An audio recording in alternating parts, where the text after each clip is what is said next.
Paulo Sosa es egresado de Ciencias Políticas de la Universidad Católica y vamos a hablar sobre el debate electoral presidencial que se realizó en Chota, Cajamarca.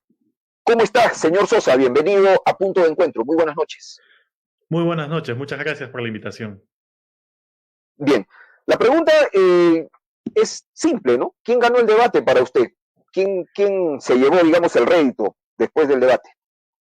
Es un poco dividido porque si uno piensa en términos de propuestas concretas, me parece que en ambos lados ha habido, digamos, algunas ideas fuerza, pero sin materializar en propuestas puntuales.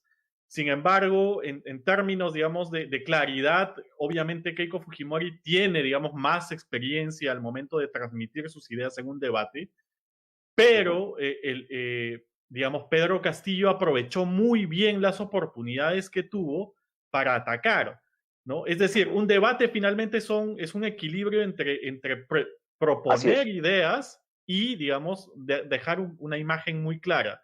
Entonces, ahí hay así un es. balance en ambos lados y yo diría que depende mucho, digamos, creo que cada uno ha hablado a su Ya, elector. podría decirse que políticamente por ahí Pedro Castillo, y es que además material para darle puyazos a Keiko Fujimori hay, pero cantidad, y un poquito del nivel de propuestas, un poco más técnico Keiko Fujimori, algo así. Exactamente, exactamente, ¿no? Ahora, incluso al momento de atacar a Keiko Fujimori, no hay mucha novedad, digamos, muchas de las cosas Uh -huh. que se le increpan son aquellas que ya hemos escuchado en elecciones anteriores, y sin embargo, con poco a Keiko Fujimori se le puede hacer mucho daño. Uh -huh. Sí, y además hay una cosa aquí, toda esta previa del debate, que si voy, que si no voy, que si me enfermo, no me enfermo, que si uso o no el auricular, un montón de cosas, ¿no? Que se han dicho, que si hay o no hay garantías, o sea, hasta ahí todo le iba bien a Keiko, ¿no? Todo le iba bien a Keiko, hasta ahí, ¿no? Porque daba la imagen de que Pedro Castillo no quería debatir y todo eso. Entonces se llega a tener mucha expectativa por Keiko Fujimori, y yo lo había adelantado, Keiko Fujimori no es la gran cosa debatiendo, no es la gran cosa, y entonces tampoco se espere mucho, y en realidad, como la gente tenía expectativa en que Keiko Fujimori vaya a ser supremamente mejor, no fue así. O sea, ella mantuvo su estándar, ¿no? Como persona normalona, ahí, digamos, debatiendo y punto. Y eso fue lo que ocurrió. Y claro, cualquiera en ese nivel puede estar por encima de Pedro Castillo, que aparentemente tiene muchas limitaciones y que no habíamos notado antes, ¿no? Y claro, utiliza los mismos recursos, vuelve nuevamente con lo mismo. Eso básicamente fue lo que pasó. Al fin y al cabo, yo creo que terminar y cerrar este ciclo del debate, que si va o no va, va a ser bueno para Pedro Castillo, porque estaba perdiendo mucho. Claramente, Keiko Fujimori se posiciona muy bien antes del debate porque ella es quien, digamos, toma la invitación Uh -huh. digamos, abre el espacio para criticar a Pedro Castillo por proponer algo que no puede cumplir, ¿no? Y hasta la noche anterior estábamos pues con la idea de que finalmente el debate no iba a poder ser y sin embargo, digamos, al final, como sabemos, se da. Entonces, Keiko Fujimori lo que trata es aprovechar Uh su -huh. experiencia. No es que sea pues la mejor oradora del mundo, pero sí es cierto que es una candidata que tiene experiencia en varias elecciones y también que es una candidata que sabe muy bien cómo analizar a su rival. No hay que olvidar que en el debate de la primera vuelta, ella junto con Verónica Mendoza son las que mejor, digamos, aprovechan el espacio para canalizar sus ideas, pero también para oponerse a sus rivales.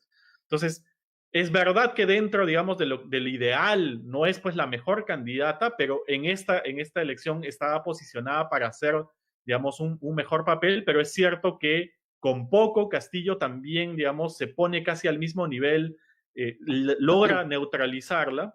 Pero yo diría que más allá de eso, para el elector indeciso, nuevamente decía que han hablado para sus electores, pero para el indeciso, Yeah. que es quien va a finalmente definir la elección, en realidad este debate ha dejado muchas más dudas, porque ambos han usado, digamos, y han abusado de las promesas, ¿no? Cada quien, digamos, Sí, si pensión 60, si vamos a duplicar pensión la 65, pensión. si vamos a repartir los bonos, entonces para ese elector vamos a repartir la plata del canon, la vamos a repartir Exactamente. directamente, dice Keiko Fujimori, ¿no? Bueno. Exactamente, ¿no? Entonces, para el elector que está indeciso, en realidad este debate le deja todavía más dudas, ¿no? Porque si bien es cierto, hay un elector de derecha que apoya a Keiko Fujimori por oposición al populismo que puede significar Pedro Castillo, entonces de pronto aparece Keiko Fujimori con Así es. un discurso que se parece mucho, digamos, en el sentido de vamos a distribuir todo lo que hay y vamos a tener poca responsabilidad al momento de administrar los recursos, ¿no? Así es, ¿no? ¿Qué pasó aquí? Pueden decir mucho, oye, ¿qué pasó aquí? ¿Cómo que vas a distribuir la plata del canon directamente a la población?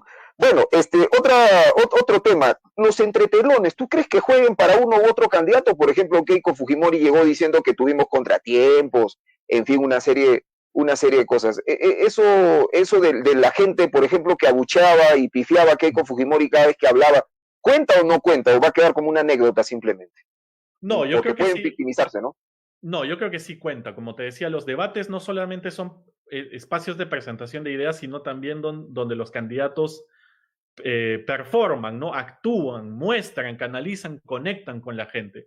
Entonces, en la previa sí es cierto que Keiko Fujimori estaba en ventaja Ujú. por esto que mencionabas, ¿no? Porque es retada un debate y ella, digamos, acepta la invitación sabiendo que es un público hostil, pero en el momento, digamos, del debate mismo, claramente Keiko Fujimori pues no aprovecha, digamos, esa condición de visitante, entre comillas, para usar un término futbolístico, sino Ujú. que, digamos, entra pues en una discusión más normal, más cerca a lo que es un debate común. Pero, a ver, yo diría nuevamente, estamos en una elección en la cual tenemos dos grupos de gente que, digamos, no solamente apoyan a los candidatos, sino que los apoyan en contraposición. Cuando uno mira las encuestas, casi alrededor del 50% en ambos lados los está apoyando porque tiene miedo, ¿no? Hay un 50% de los electores de Castillo que le tienen miedo a Keiko Fujimori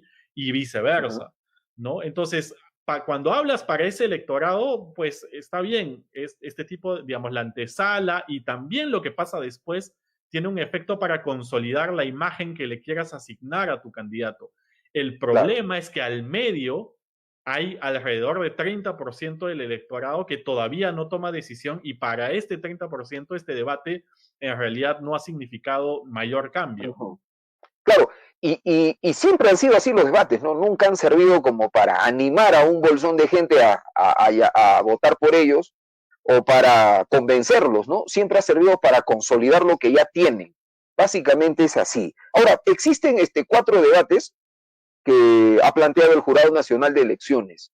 Yo tengo entendido que estos debates son organizados y bueno, más allá, no sé si las organizaciones políticas tengan la capacidad de decidir si es que se hacen o no se hacen. O sea, pienso yo que el Jurado Nacional de Elecciones los plantea, los organiza, y cada grupo pues decide si es que va o no va, pero no decide si es que se hacen o no se hacen, ¿verdad? Ujú. Entonces, ¿cómo deben comportarse las agrupaciones políticas? Claro, Keiko Fujimori quiere ir a todos los debates que haya, porque le faltan votos, ¿no? Y quiere remontar. Y Pedro Castillo, con lo que tiene, dice que está suficiente, está bien, y no quiere ir a los debates. Al menos eso es lo que se sabe dentro de la interna de Perú Libre. Por ejemplo, he Ujú. visto algunos documentos salidos de dirigentes militantes en Cajamarca y otros, pero ¿tú consideras que es saludable o no para la candidatura de uno u otro grupo político tener que estar en estos debates?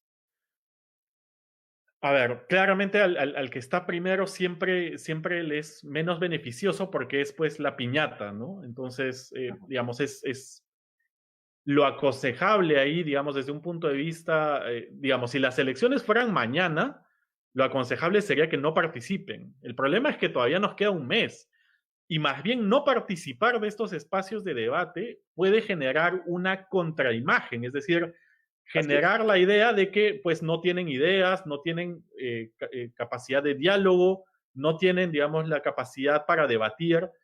Y hay que ver, por ejemplo, cómo ha fraseado el Fujimorismo su participación en el debate en Chota, ¿no? Diciendo de que Primero, que es una persona, digamos, que Castillo es una persona que no tiene pues un equipo técnico ni las capacidades para debatir, pero además que cuando lo hace quiere hacerlo jugando sus reglas del juego, digamos, jugando sus propias reglas.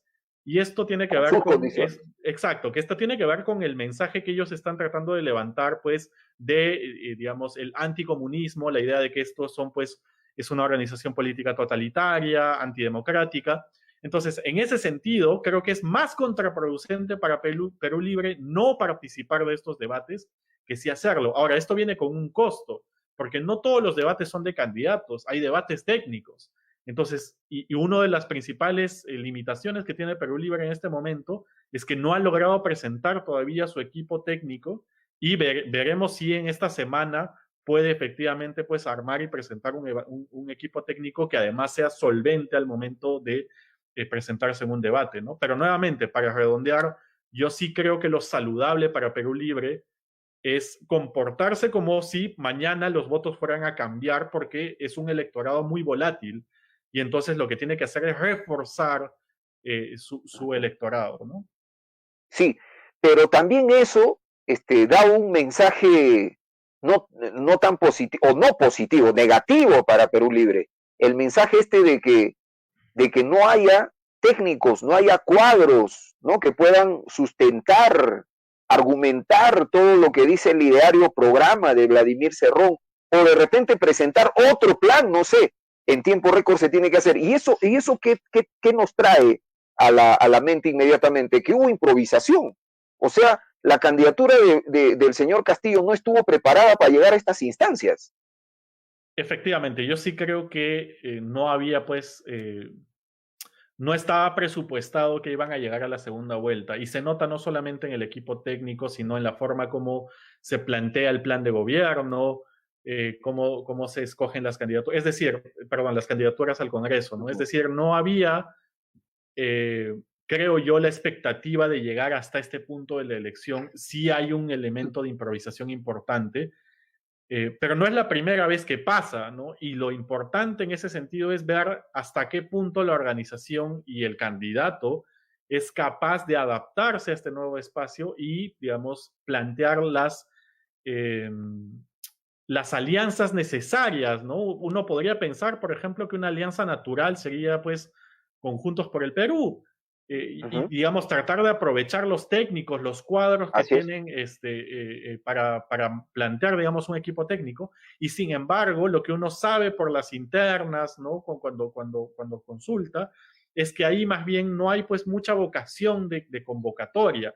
Esto es algo que quizás Perú Libre tendría que cambiar porque, digamos, la elección es verdad que ahora tiene ventaja y cuando uno tiene ventaja no tiene pues incentivos para negociar, para sentarse pues a plantear acuerdos con otras fuerzas políticas, pero Uh -huh. nuevamente uno tiene que pensar de que esta elección es muy probable que se defina, que las distancias se vayan acortando. Creo que las encuestas habrá que ver qué dice Ipsos esta noche, pero parece que la diferencia pues se va acortando poco a poco y si sigue el mismo patrón que las elecciones anteriores, se va a terminar definiendo en la última semana y para ello tiene que desde hoy empezar a plantear Claro. algunas alianzas y eso es más que iniciativa de las otras fuerzas políticas, tiene que partir del propio Perú Libre, partir del propio Pedro Castillo, reunirse con estas fuerzas.